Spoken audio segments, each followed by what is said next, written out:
إخواني الكرام، سوف نتعرف بالتفصيل على تطبيق بنك أبوظبي الأول.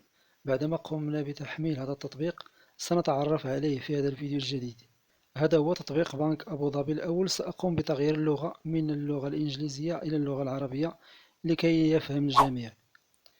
هناك طريقتين: الانضمام إلى بنك أبوظبي الأول أو عميل حالي. عميل حالي يعني لديك حساب في بنك أبوظبي، يجب عليك القيام بالدخول إلى حسابك. كما تلاحظون، سجل للحصول على تطبيق فاب موبايل، إدخال رقم الهوية أو رقم بطاقة الائتمان. الآن سوف أختار انضم إلى بنك أبوظبي الأول. أرغب بفتح حسابات سهلة مصممة لاحتياجاتك المصرفية اليومية. افتح حسابك الآن باستخدام هوية إماراتية. أرغب ببطاقة الائتمان. وحساب جاري. وهناك الكثير من الخيارات الأخرى. أرغب بقرض شخصي وحساب جاري. أريد حساب إسلامي. أريد بطاقة ائتمان إسلامية. حسابات سهلة مصممة لتلبية احتياجاتك المصرفية اليومية. افتح حسابك الآن باستخدام بطاقات الهوية الإماراتية الخاصة بك. أنا أريد حساب إسلامي. سوف أقوم بالدخول.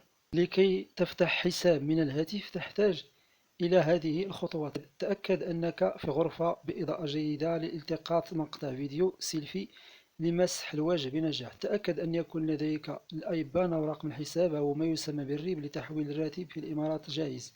تأكد أن تكون الهوية الإماراتية جاهزة للمسح والتحقق. سأضغط على الاستمرار. كما تلاحظون هنا تحتاج إلى رقم هاتف متحرك إماراتي، وبدون هذا الرقم لن تستطيع الحصول على حساب في بنك أبوظبي الأول. يجب عليك أن تتوفر على رقم هاتف إماراتي لكي تقوم بالخطوات الأخرى والإيميل بطبيعة الحال. بعد ذلك ستقوم بتصوير الوجه وتصوير الوثائق إلى غير ذلك من الأمور الأخرى، وتقوم بربط الحساب مع الشركة التي تعمل فيها.